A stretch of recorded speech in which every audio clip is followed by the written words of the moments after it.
Won't you pray with me? God, may the words of my mouth and the meditations of all our hearts be acceptable in your sight. For you alone, O Lord, are holy, and you are our strength and our Redeemer. Amen. I've had the great privilege in my life to travel across this world, from Paris to London to Los Angeles and everywhere in between. The one thing that seems to set me apart when I stand up to preach isn't the contents of what I have to say, though I wish it was.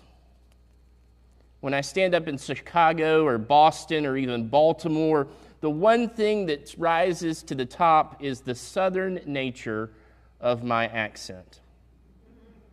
If any of you have ever traveled far outside of Iredell County, you will learn that residents of Statesville not only have a protracted southern drawl, we'll call it, it gets worse the farther away from home you are. Or worse yet, if you're traveling with a group of southern North Carolinians, you might hear the pronunciations in such a way that they are palpable. Amidst all that noise and chaos of a southern conversation, one phrase rose to the top when I was thinking about today's lesson. Of course, we have the bless your heart. Of course, we have the Lord have mercy. Those all have their own unique southern charm. But let me let you go is what storyteller and comedian Landon Bryan calls the position of considerate power when getting off the phone. It is the most powerful phrase in the Southern lexicon. Bryant goes on to say that it's the most effective way to get off the phone in any ecosystem. It suggests that you are thinking of the other person, let me let you go, while still needing to get on with your day. And I must confess, Landon Bryant is kind of spot on here in his assessment of it. We all say it, let me let you go. If you're not from these parts and aren't tracking, don't worry. The rest of the sermon will be for folk above the Mason-Dixon line as well. You see, today's lesson, Jesus gives us the ultimate let me let you go, as we see his final words in Matthew's gospel. Matthew thus far has spent considerable time, like his counterpart Mark, in appealing to a Jewish audience. The culmination and crescendo at the end of the book is Matthew's way of being both considerate to his audience and simultaneously pointing them to more than they had ever known. Let me let you go. Jesus meets his disciples on a mountain in Galilee. They're at the epicenter at the start of Jesus' earthly ministry, and Jesus decides to impart one final missive to his disciples before the gospel's conclusion. First, before we get to that, though, I want to take note of what the text says. That says that they worshiped, but some doubted. To me, this shows that Jesus' table is as inclusive as that of a grandmother's kitchen table. There is always room. There's always been room.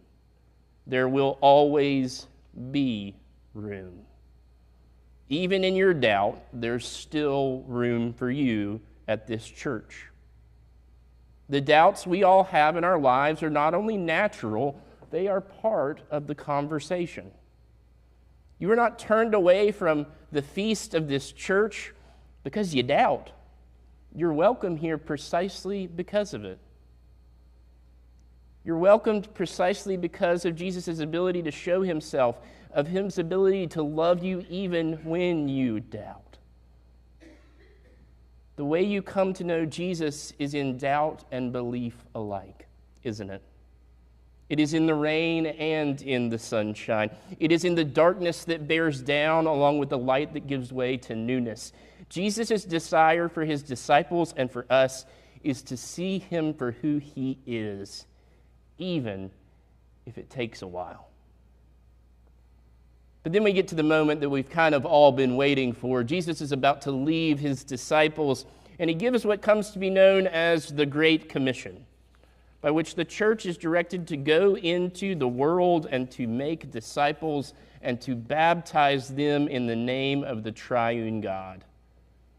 By this sending forth, Jesus is not only commissioning us to go into the world, but equipping us to change the world. That's what we're after as the church, the ability to change the world. And if you're like me, you kind of think the world needs some changing right now. That isn't to say that all the situations that we will face are on easy street or they won't cost us everything. Actually, it's quite the contrary. But rather, just as Jesus was raised to life, so too may we rise to meet the challenges in our midst. You know, the funny thing is Christians sometimes get it confused. Jesus never said it was an easy road to travel in these last 4 verses of Matthew's gospel. But he did give us the greatest promise we could ever have: his presence and his power. There is blessed assurance in knowing that Jesus will be with us even to the end of the age. There is sure and certain hope in knowing that nothing we will face in this life is beyond the reach and realm of God. There is no place that God can't get to you right now. Nothing is outside of the Spirit's abilities, and not one true reality is too far for the kingship of Christ to put under his feet.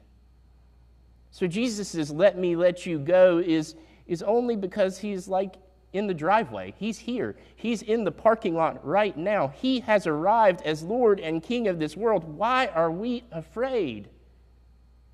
If Jesus is so near to us, why do we lose heart? If Jesus is so close as our very next breath, we should be of good courage and good cheer.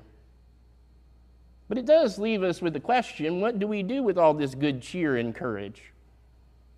I don't know about you, but if you have a dog at your house, there may be certain words that you must be careful saying around your furry friend. Our dog Frank turns 10 years old tomorrow, but when anyone in the family says the word "go," it's like he's a puppy once again, scurrying about the house, waiting for an opportunity to ride in the car, or what we call go zoomies. We too must be willing to jump when Jesus says go. Are you ready for that? Is Concord Presbyterian Church ready for that? What if Jesus said go right now? Would you be ready to jump up from your pews and run out the doors to meet the needs of the world?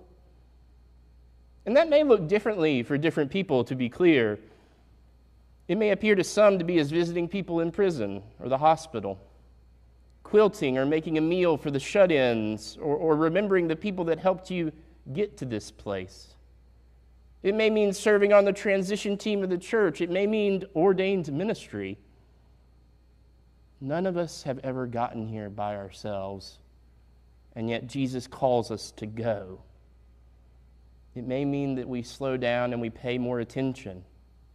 It may mean running into the fire or away from the flames.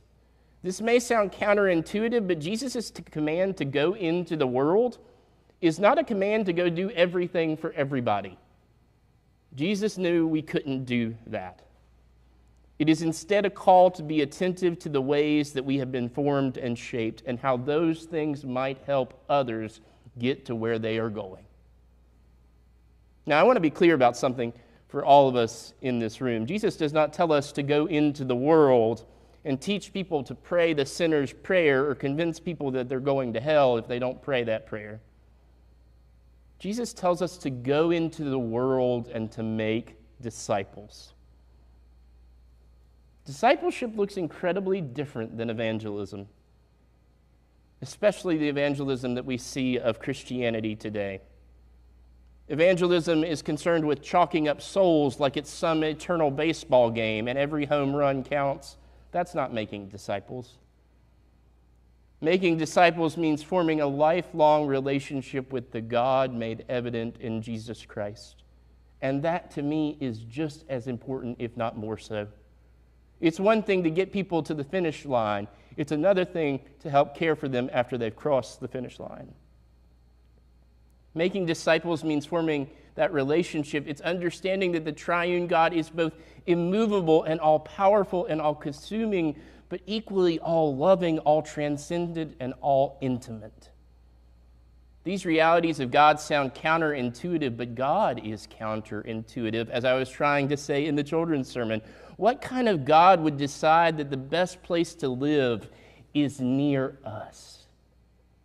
What kind of God would do that? What kind of God would engage with us in such a way that we might better understand ourselves and our place in the cosmos? This wasn't in the sermon originally, but I loved in Psalm 8 that was read where it talks about God's fingers. Have you ever considered God's fingers? I wonder if they look like ours, because God ultimately wants to identify with us and be like us, because God's love is an all-consuming fire. It will not let us go. That's the kind of love we're talking about. I think that's the unique thing about our Christian faith and our doctrine, right? It's not about our theology or our history that makes us unique. Those things are distinct. What makes us unique, the unique thing about what makes a Christian is the idea that our relationship with God matters to God. God loved us enough that God became like us. That's mind-boggling. That's earth-shattering. That's life-changing. God's love for us is such that when Jesus was resurrected, he didn't hoard that resurrection for himself, but he sent his disciples into the world so that we too might have that life in abundance. What kind of God would do that? Now, some of you might think, especially after some of the things I've said today, it might be presumptuous of me to think that I'm getting into heaven. But if I'm lucky enough to make it to that heavenly shore, I think that God will look at me. And God's going to hold before me all the ways that I reached out to people. I don't think you or I are ever going to be judged for loving too much or showing too much mercy. But I will be asked, I'm confident, the ways in which I failed to show mercy or failed to show compassion to those around me. And you see, the reason why Jesus will ask about that is because the Great Commission is right there in our scriptures. It is a blueprint for the ways that we can get a little closer to God and a little closer to our neighbor. And with each passing practice of the Great Commission, we get closer to who God is and who our neighbor is as well. And at the end of it all, if we engage this in the right way, if the church does this the right way, we will see that our proximity to God and our neighbor are the same. Because you have never looked into the eyes of someone that God doesn't love. You have never looked into the eyes of someone that God does not love. The German Catholic theologian Karl Rahner says that when you reach heaven, you will undoubtedly face the person that you loved the most and the person you most failed to love. The Christian ethicist Stanley Hauerwas taught for years that there's no separation between our salvation and the relationships we have with one another and the wider community.